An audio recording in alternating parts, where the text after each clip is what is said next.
והפעם מעיין פרילוק עם השבב הישראלי שיודע לעשות בשבילנו הכל, כמעט הכל. תארו לכם מוצר אחד קטנטן, שמכיל בתוכו יכולות של עשרות מוצרים אלקטרוניים. כזה הבטיחו לנו שהוא All V1, צ'יפ קטן שמכיל המון. אז יצאנו לבדוק.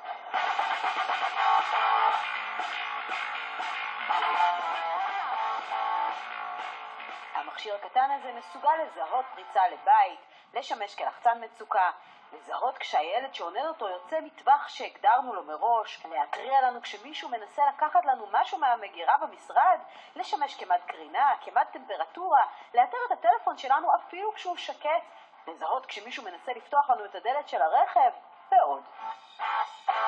שלום, אהלן. לכם יש את צ'יפ הפלא?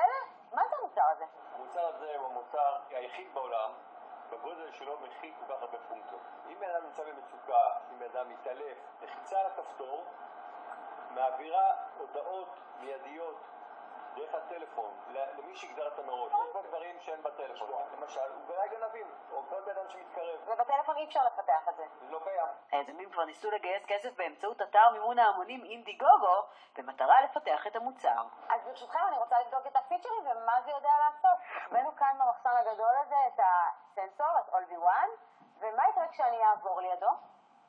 אם זה יזהה אותי? תקבלי את הטלפון שלך. באיזה טווח זה עובד? זה יכול לתת עד 250 מטר. אוקיי, אז אני אקח את משרת הפורץ הראשון שלי. בוא איתי, אתה רוצה להתלוות אליי? כן. סבבה. מקווה שהמחסן לא גדול מדי.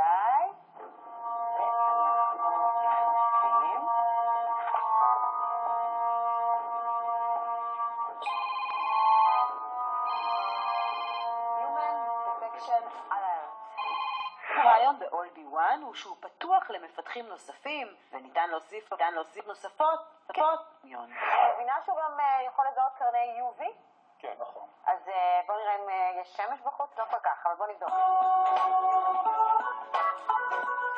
מה מדד קרני ה-UV כאן? 2. כרגע אני עוטפת את זה ביד, אז אין קרינה, אבל אם אני מכוונת את זה לכיוון השמש... 9 זה מסוכן. 9 זה צריך להתקדם. אז עכשיו אתה מכוון למצב שבו אני מכניסה למגירה. נכון. אוקיי, אני אכניס למגירה. היי, זה המגירה שלך? מה יש לך כאן?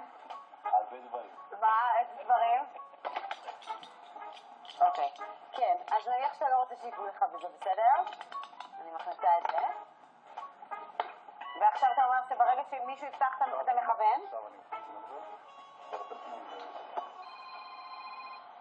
תראה לך שנוגעים לך במגירה, בסכינים. גם הפיתוח הזה שייך לתחום שנקרא אינטרנט של הדברים. מאות סטארט-אפים בעולם פועלים בשוק הרותח הזה, אולם רק מעטים מהם יצליחו לייצר בסוף מוצר פורץ דרך, שיגיע לבית של כל אחד מאיתנו. בקרוב אצלכם.